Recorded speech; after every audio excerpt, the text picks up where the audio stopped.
les femmes se refaisent. Qu'elles veulent quitter les gens pour faire la cour. Et les femmes se refaisent. Vous allez voir. La cour.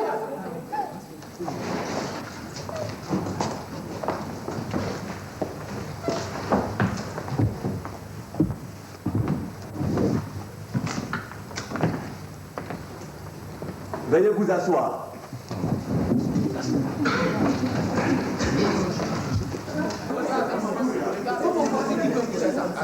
Mesdames et messieurs de la Cour, nous ouvrons aujourd'hui le brûlant dossier Ben Yaya. Triste affaire que ce conflit amoureux opposant une femme, sa fille et son époux. Vu le contexte judiciaire actuel à Betasso, je demande que ce procès se déroule dans la plus grande clarté. Oh, que dis-je? Dans la plus grande transparence. Vous comprenez? Actualité oblige. Enfin, M. Ben Yaya là-bas.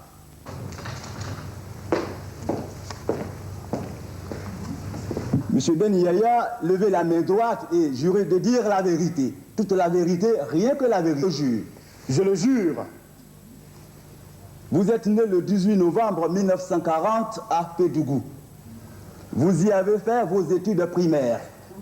Après 7 années d'études secondaires, vous obtenez votre baccalauréat série scientifique. Vous faites 3 années d'études supérieures. Ensuite, vous êtes orienté à l'université de Harvard aux États-Unis d'Amérique, où vous obtenez votre Master of Science Economics. De retour au pays, de lourdes responsabilités vous sont confiées. Actuellement, vous êtes président directeur général de la Socobois. Vous êtes marié, père d'une fille unique. Est-ce exact? Oui, Monsieur le Président. Vous comparaissez pour un délit d'adultère. Monsieur le Président, avec votre permission, je voudrais relever quelques irrégularités dans la procédure. Il n'y a pas d'irrégularité. Si, il y a irrégularité. Il n'y a pas d'irrégularité. Il y a irrégularité et je vais vous le prouver. C'est vrai que M. Ben Yaya comparait pour un délit d'adultère, suite à la plainte déposée par sa femme. Il est prouvé qu'il a eu des rapports extra-conjugaux avec une tierce personne. Or, cette personne est une jeune fille mineure et de surcroît sa propre fille.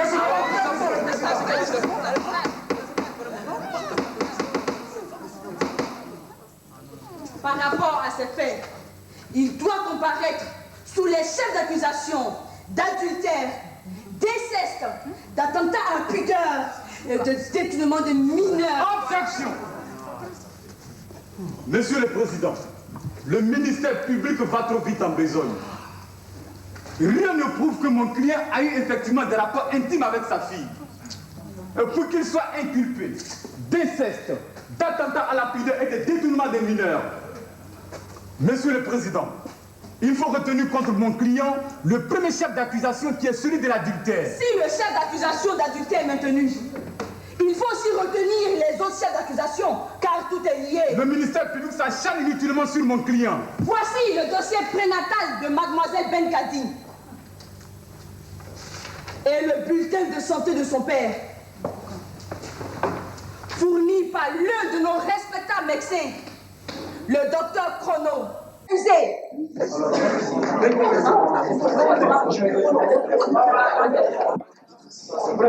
qui atteste que M. Ben Yaya et sa fille sont du même groupe sanguin. Alors, C'est sa fille, non?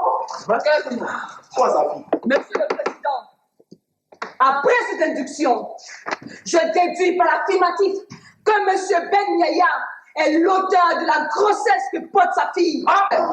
Monsieur le Président, les examens de mon client et de sa fille ont révélé qu'ils sont du même groupe sanguin.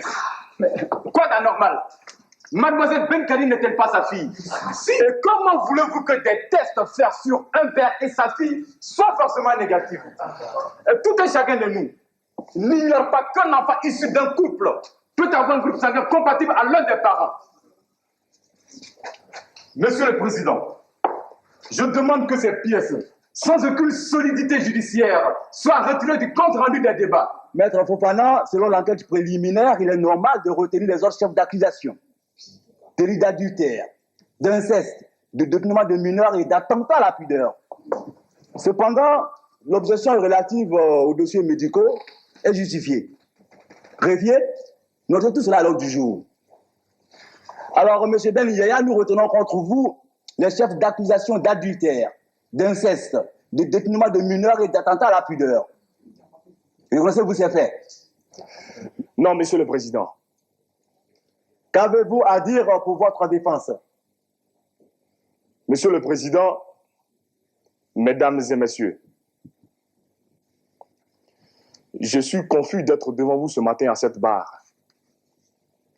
Je ne demande pas de pitié ou d'indulgence à cette cour, mais je voudrais que justice soit faite.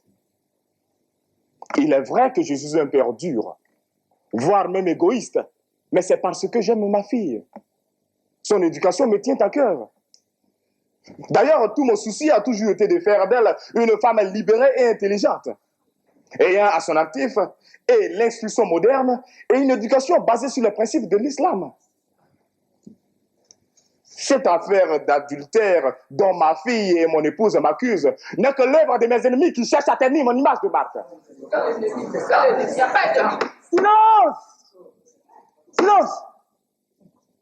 Quant à ma défense, Monsieur le Président, je ne saurais réclamer que l'innocence. Monsieur Ben Yaya, vous êtes aussi un personnage très impulsif.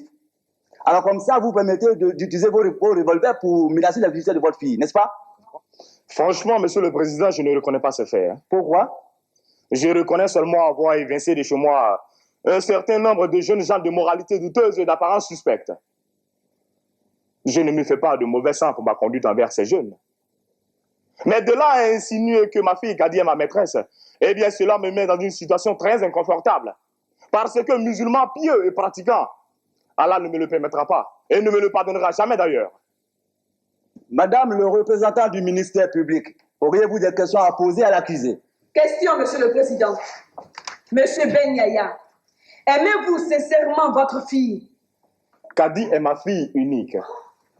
Et les mots me manquent pour vous signifier l'amour que je voue à sa personne. À tel point que vous avez sauté sur la première occasion pour abuser d'elle. Mais non, ce n'est pas ce que je Monsieur veux dire. Ben Yaya, on comprend difficilement que vous ayez eu des rapports intimes avec votre fille.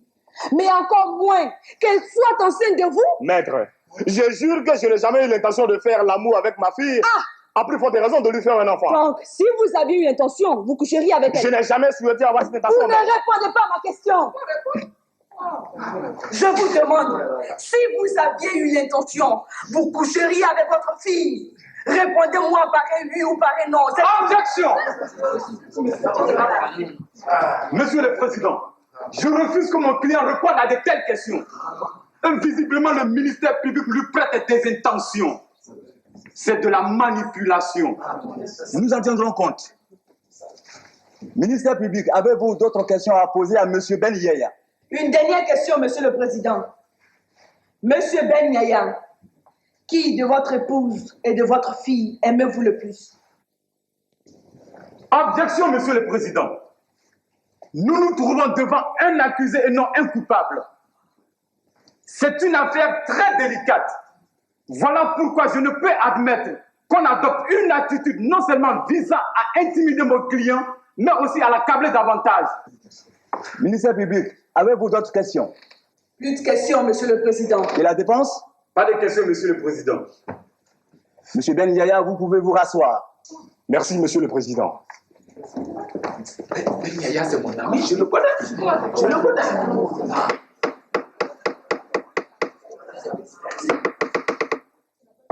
Madame Ben Yaya né Korotoumou Diaby. Madame Ben Yaya là-bas. Ma fille, il ne faudra rien cacher. Il faudra tout dire. C'est mon garçon. Quel chef garçon c'est mon garçon. Madame Ben Yaya, cela fait exactement 6 mois et 15 jours que vous avez intenté un procès contre le sieur Ben Yaya, votre mari, pour avoir entretenu des rapports extra-conjugaux. Maintenez-vous votre plainte? Oui, Monsieur le Président, je la maintiens. Levez la main droite et jurez de dire la vérité. Toute la vérité, rien que la vérité. Dites, je le jure. Je le jure. Ministère public? Pas de question, Monsieur le Président. Maître Fofana. Question, Monsieur le Président. Madame Ben Yaya, vous êtes censé bien connaître votre conjoint. Oui, maître. Parlez-nous de sa personne et surtout de votre vie conjugale. Maître, je sais que tout le monde ici me trouve ridicule. Voir une mère partager son époux avec sa fille est une occasion rêvée pour les habitués des commérages. Cet homme qui est assis dans le box des accusés est mon époux. Nous sommes mariés depuis 20 ans et je n'ai rien à lui reprocher. C'était un mari exemplaire, un père doux, dont rêve toute femme et tout enfant. S'il était quelquefois dur avec nous, cela est dû à l'éducation très rigide qu'il a lui-même reçue. Il était à l'écoute de nos problèmes. À vous écouter, madame, on se demande bien pourquoi vous doutez de la fidélité de votre époux. Jusqu'à ce jour, je n'ai jamais douté un instant de sa fidélité. Mais alors, sur quoi fondez-vous votre plainte? Mais la preuve est là, palpable, incontournable, la grossesse que porte ma fille. Donnez-nous des preuves concrètes, rien que des preuves. Mais quelle preuve dessus concrète voulez-vous que la grossesse de Kadi? Madame Ben Yaya, soyez explicite en nous apportant des éléments de conviction qui prouvent que votre mari a eu effectivement des rapports intimes avec votre fille. Monsieur le Président, après que le docteur Krono ait affirmé que Kadi portait une grossesse d'1 mois, vu la réaction pour le moins bizarre de mon mari, qui l'a abattu sans jamais lui demander qu'il avait engrossé, j'ai établi ma conviction. D'autant que Kadi elle-même a affirmé que c'est son père qui est l'auteur de sa grossesse. Malgré toutes mes pressions, elle n'a pas varié. Quand ce rapport aurait-il eu lieu, madame? Ces rapports ont eu lieu lorsque je me suis rendue au village, au chevet de ma mère mourante. Monsieur le Président, plus de questions. Ministère public. La femme que je suis remercie Madame Ben Yaya et reconnaît en elle une femme modèle. Car, contrairement à certaines épouses qui, pour des raisons d'amour, auraient maladroitement voilé cette honteuse affaire, permettant ainsi aux semblables de M. Ben Yaya de continuer dans la quiétude leur triste besogne. Non, Monsieur le Président. Madame, je vous en félicite. Elle s'est montrée digne, Monsieur le Président. Madame Ben Yaya, vous pouvez vous retirer. Merci, Monsieur le Président. Tu vois tout ça? Dans le souci de nous éclairer amplement sur cette affaire Ben Yaya, nous allons entendre des témoins. Premier témoin en la personne de M. Foussongo Albert. M. Foussongo Albert là-bas.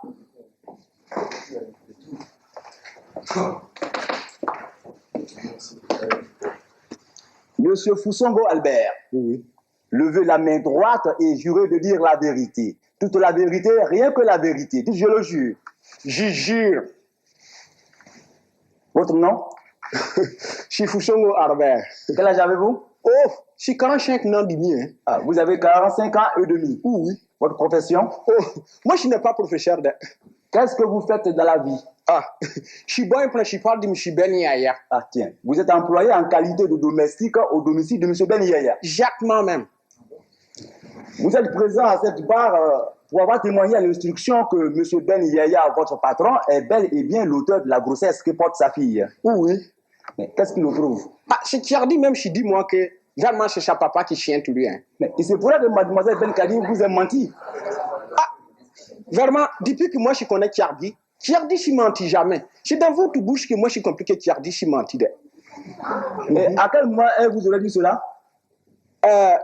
C'est un jour où Thierry n'est pas parti dans son école là. Monsieur Foussongo Albert, oui. Réfléchissez très bien et dites-nous exactement quel jour c'était. Et où étaient monsieur et madame Ben Yaya? C'était un lundi, un mardi? Un dimanche. Un dimanche? Oui. C'est ce jour-là que mademoiselle Ben Kadi vous a dit ça? Exactement même. Vous la connaissez mieux que quiconque dans cette salle. Oui. À ce titre, votre témoignage relève d'une importance capitale. Oui. N'ignorez surtout pas que vous êtes témoin d'une affaire délicate qui implique votre patron, M. Ben Yaya, ici présent, son épouse et leur fille. Oui. Dans ces conditions, dites-nous exactement tout ce que vous avez vu et entendu dans cette affaire Ben Yaya. Nous vous écoutons. Ben, Monsieur le Président, vraiment, je vous remercie beaucoup pour les paroles que vous m'avez données devant des gens ici. Pour l'enfant de ma patron Ben Yaya, moi je connais ça bien. La famille de Ben Yaya aussi, je connais bien comme dans mon main ici. C'est un dimanche. Comme c'est ma jour de repos, ma patron super moi pour venir garder des maisons avec Thierry. Bon, comme c'est ma patron qui m'en parle comme ça, je n'ai pas refusé. Parce que sa femme s'y voyagée. Avec lui-même, comme je gagnais beaucoup de courses là, je ne vais pas rentrer à la maison. Bon, je suis venu quand même. Je travaillais. Jusqu'à la nuit même, je suis tombé. Comme la nuit, je suis tombé, charin dans son charin, je suis rentré dans mon chambre là pour dormir. Je suis dormi, jusqu'à 0 heure, minuit moins pile. Et puis moi, je suis tendu d'une bruit. Moi-même, je pense que c'est du voleur. Je prends mon flèche là, je ouvre des portes de la maison, je vis ma patron Ben Yaya tirer du main de Cardi pour entrer dans son chambre là. Mais ce n'est pas vrai, qu'est-ce que ça veut dire tout ça? Non! Calmez votre client, calmez-le! Monsieur le Président, un père sans scrupules, un mari sans vergogne, qui tout juste, sa femme est appelée au chevet de sa belle-mère mourante, ne manque d'occasion à coucher avec sa fille. Oh, quelle peine maximale! Objection! Monsieur le Président, le ministère public fait déjà son réquisitoire.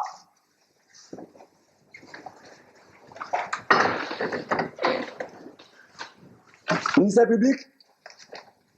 Monsieur le Président,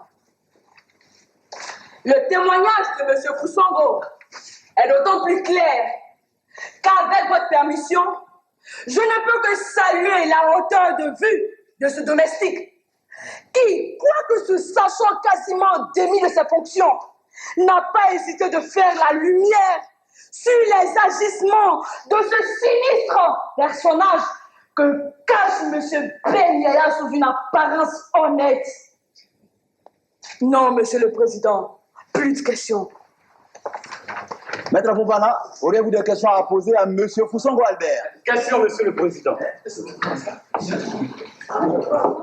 Cette affaire Ben Yaya est très importante. Quand on se réfère à la personnalité de mon client, aussi je ne saurais admettre aucune légèreté. Monsieur Foussongo Albert. Oui. Présenter à la cour l'histoire sans partialité. Mais ça, c'est pas une affaire de partialité. C'est de vérité, moi je vis, je parle sur tout. Monsieur Foussongo Albert. Oui. Le mot partialité veut dire qu'il ne faudra pas défendre votre patron ou alors sa fille. Mais à contre quoi je vais mentir pour patron ou bien je vais mentir pour Thierry? Monsieur Foussongo Albert. Oui. Laissez-moi vous rafraîchir la mémoire. Parlez. Pendant 5 ans, 5 ans, vous avez cherché en vain un emploi. Mais aucune société de la place ne voulait de vos services. C'est ainsi que vous avez sollicité l'aide de M. Ben Yaya ici présent. Et depuis 8 ans, il vous a engagé comme garçon de ménage chez lui. Votre acharnement contre lui me surprend. Qu'est-ce que vous lui reprochez? Mais rien. De vous avoir accepté chez lui? Non. De vous nourrir? Non.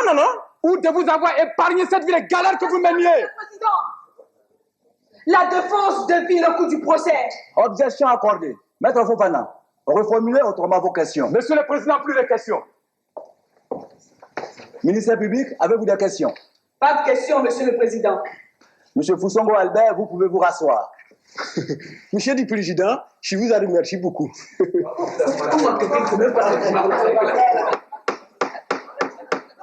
Silence! Silence! Le deuxième témoin de cette affaire Ben Yaya en la personne de M. Kofi Jonas. M. Kofi Jonas à la barre.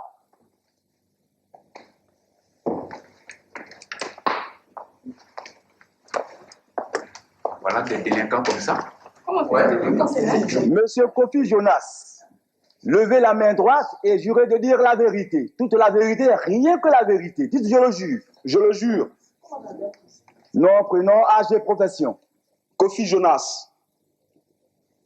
Je suis élève au lycée scientifique de Betasso. Évidemment. Le même lycée que mademoiselle Benkadi. Oui, monsieur le président. Vous êtes présent à cette barre pour avoir témoigné à l'instruction contre M. Ben Yaya. Est-ce exact? Oui, monsieur le président. Ministère public? Monsieur le Président, question. Monsieur Kofi Jonas, à l'instruction, vous nous avez rapporté votre mésaventure au domicile de Monsieur Ben Yaya. Oui, maître. Pourriez-vous nous relater ces faits? Oui, maître. Allez-y. Cela fait exactement 2 ans que je connais mademoiselle Benkadi. Nous nous sommes connus par l'intermédiaire de ma petite sœur qui était dans la même classe qu'elle et qui aujourd'hui est à l'étranger. Nos relations étaient basées sur les études. Par exemple, quand mademoiselle Benkadi ne comprenait pas une leçon, elle venait me voir pour que je la lui explique. Et elle me disait souvent que son père était très sévère et qu'il n'appréciait pas la visite des jeunes gens auprès d'elle. Je pensais qu'elle disait cela parce qu'elle croyait que j'avais des intentions pour elle. Un jour, je me suis rendu chez elle et je me suis rendu compte de l'évidence. Pendant que j'étais en train d'étudier une leçon de philosophie avec Kadi, son père étant allé auparavant à un baptême, est revenu chercher son porte-monnaie qu'il avait oublié. Et lorsqu'il m'a regardé, j'ai senti une haine. Il avait l'air de quelqu'un qui se croyait trompé par sa femme. Oui, maître. Et ensuite, que s'est-il passé? Il est rentré dans sa chambre et en est ressorti avec une arme. Une arme à feu? Oui, maître. Silence! Silence! Et je vous jure que je ne sais même pas comment je suis sorti de cette maison. Je me rappelle que je me suis retrouvé complètement nu dans la rue. Nu? Oui. Monsieur le Président, le ministère public manipule le témoin. Nous en tiendrons compte. Continuez, madame. Et qui vous a déshabillé? Maître, il m'a obligé à me déshabiller sous la menace de son arme. Monsieur Kofi Jonas, après tout ce qui vous est arrivé, que pensez-vous de Monsieur Ben Yaya? Maître, Oui. je ne pense pas. Je crois plutôt que mademoiselle Kadi est son amante. Merci, Monsieur Kofi Jonas. Monsieur le Président, cet homme se croyait tout permis au-dessus des lois qui régissent notre société. Par ses actes ignobles, l'accusé nous montre la bassesse dont font preuve beaucoup de cadres de son rang. Monsieur le Président, j'en ai fini. Maître Fofana, auriez-vous des questions à poser à M. Kofi Jonas? Question, Monsieur le Président. Monsieur Kofi Jonas, vous êtes souvent avec mademoiselle Benkadi. Oui, maître, mais c'est pour étudier. Pour des relations d'études. C'est tout de même bizarre qu'on vous retrouve dans un endroit suspect et sans artiste scolaire. Attention, Monsieur le Président, la défense défie encore une fois le procès. Rejeté. Continuez, maître. Le jour où vous êtes allé chez mademoiselle Benkadi, vous étiez toujours sans artiste scolaire. Écoutez, maître, ce n'était pas moi qui voulais étudier. C'était Kadi. Et puis d'ailleurs, nous ne sommes pas de la même classe. Mais pourquoi? Vous alliez étudier pourtant. Non, mais maître, ce n'était pas moi qui voulais étudier, c'était Kadi. Comprenez-le.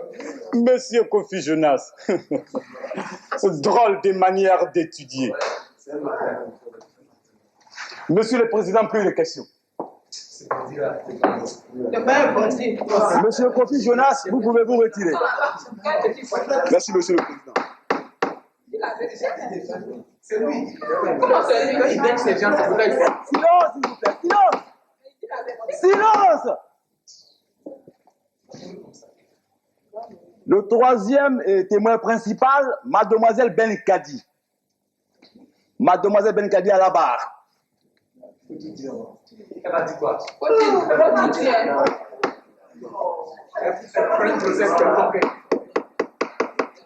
Mademoiselle Benkadi, levez la main droite et jurez de dire la vérité. Toute la vérité, rien que la vérité. Dites, je le jure. Je le jure. Nom, prénom, âge et profession. Benkadi, 16 ans, élève au lycée scientifique de Betasso. Vous êtes présent à cette barre en qualité de victime d'adultère, d'inceste, de détournement de mineurs et d'attentat à la pudeur, ayant pour auteur votre père ici présent. Oui, Monsieur le Président. Ministère public, auriez-vous des questions à poser à la victime? Monsieur le Président, Mesdames et Messieurs, regardez cette jeune fille. 17 ans à peine, intelligente, puisque ses notes de classe nous le prouvent. Mais par la faute de ce irresponsable qu'est M. Ben Yaya, cette jeune fille ne pourra plus poursuivre ses études dans de bonnes conditions. Le ministère public dévie le cours du procès. Objection accordée. Ministère public, auriez-vous des questions à poser à la victime? Pas de question, Monsieur le Président. Et la défense? Question, Monsieur le Président. Mademoiselle Ben Kadi, vous accusez votre père d'être l'auteur de la grossesse que vous portez. Pourriez-vous dire à la Cour dans quelles circonstances vous avez eu des rapports intimes avec votre père? Maître, un jour à l'absence de ma mère, mon père, en rentrant le soir, avait l'air complètement désemparé. C'est alors qu'il entra dans sa chambre et m'invita à le rejoindre. Ce que je fis. Et ainsi, il me tint par la main, me parlant en ces termes. En quels termes, s'il vous plaît? Ma fille, je rentre de chez mon marabout. Et ce marabout prédit que l'un de nous mourra. Et que nous allons perdre toute notre fortune si nous ne faisons rien. Le sacrifice nécessaire qui s'impose pour nous épargner de telles situations serait d'avoir des rapports intimes avec moi. Mais non, Kadi, tu ne peux pas me faire ça.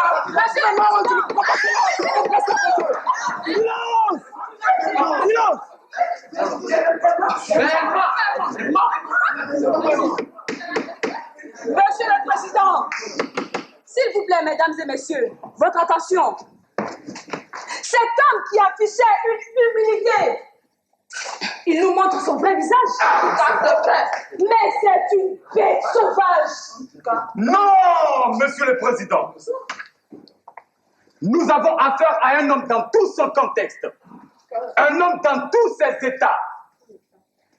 Messieurs et dames de la Cour, mon client est un homme blessé dans son amour des pères, dans sa dignité de fou. Monsieur le Président, je vous demande de vous débarrasser, ne serait-ce qu'un seul instant, de vos fonctions. Troquez votre robe de magistrat contre la simple tenue d'un honorable père de famille. Et vivez avec lucidité le drame de mon client. Messieurs et dames de la Cour, pour votre expérience personnelle, je vous demande d'en faire autant.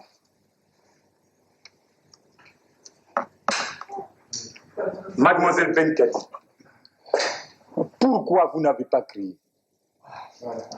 Le domestique n'était-il pas là? Il n'y avait personne pour entendre vos cris? J'ai voulu crier, mais aucun son ne sortait de ma bouche.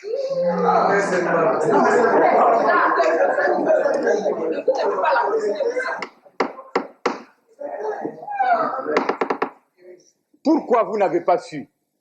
C'est ce que j'ai voulu faire quand j'ai pris conscience du danger. Mais c'était sans compter avec la force et la rapidité de mon père. En 2 enjambées, il me rattrapa. Ensuite, m'attacha et me bâillonna à l'aide de ses habits. Mademoiselle Ben Kadi, avez-vous avisé votre mère dès son retour du village? Il a menacé de me jeter à la rue si cette affaire se bruitait. Mademoiselle Ben Kadi, soyez précise dans vos propos. Vous parliez d'un jour où votre mère était absente. Peut-on savoir quel jour c'était? C'était un dimanche. C'est vague. Dites-nous exactement de quel dimanche il s'agit. 2, 3, 4.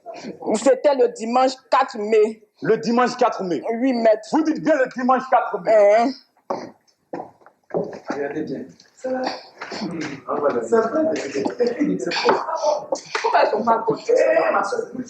Mademoiselle Ben Kadi, quels étaient vos rapports avec votre père? Mon père est un modèle, mais un modèle à part, qui fait partie de ces gens qui n'ont Dieu que pour l'argent. Il est de ceux-là même qui abandonnent leur famille des mois durant pour des voyages d'affaires. Et les personnes de seconde classe pour mon père ne sont que des déchets. Avec lui, la tendresse, j'en reçois très rarement. Les rapports intimes que vous supposez avoir eu avec votre père n'impliquent pas qu'il est l'auteur présumé de votre grossesse. La vie de prisonnière que je mène à la maison démontre qu'il est l'auteur de cette grossesse. Silence! Silence! Mademoiselle Benkadi, voici des pièces montrant le cycle de votre menstruation. Et le dimanche 4 mai correspond au deuxième jour de vos menstrues. Donc, il ne peut pas y avoir de grossesse. Si effectivement il a eu rapport. Je vous dis que c'est lui qui m'a enceinté. Mademoiselle Benkadi. C'est lui qui a fait, c'est lui. Calmez-vous, Oui, calmez-vous. c'est lui. Regardez-moi ces filles, c'est témoin. C'est lui. Nous tiendrons compte. Mademoiselle Benkadi, nombreuses sont vos camarades qui souhaiteraient avoir un père comme le vôtre, à l'écoute de vos petits problèmes. Je sais, c'est son caractère que vous désapprouvez. C'est pourquoi j'aimerais, avant que la sentence finale ne soit prononcée, essayer de vous contenir pour être réaliste et conséquente envers vous-même. Mais maître, il ne voulait pas la présence de mes amis. Calmez-vous. Il ne voulait même pas que je fasse avec lui. Calmez-vous, calmez-vous. Non. Mademoiselle Benkadi, regardez votre père. Voyez dans quel état vous le mettez. Souvenez-vous encore de l'amour paternel dont vous jouissiez et les fruits qui en découlaient. Anéantissez donc cette haine et conduisez-vous comme une fille devant son père qui veut faire de sa fille une fille digne de ce nom. N'en voulez surtout pas à votre père de vouloir vous modeler. Il a peur que votre image ne trahisse son agencement et votre accusation ne ferait qu'envenimer les choses. Mademoiselle Benkadi, souvenez-vous, souvenez-vous, vous avez un père, un seul, et c'est lui que vous accusez. Avant que la sentence finale ne soit prononcée, je vous demande de dire la vérité, toute la vérité, rien que la vérité. Allez-y donc. Mademoiselle Benkadi, condamnez votre père. Monsieur le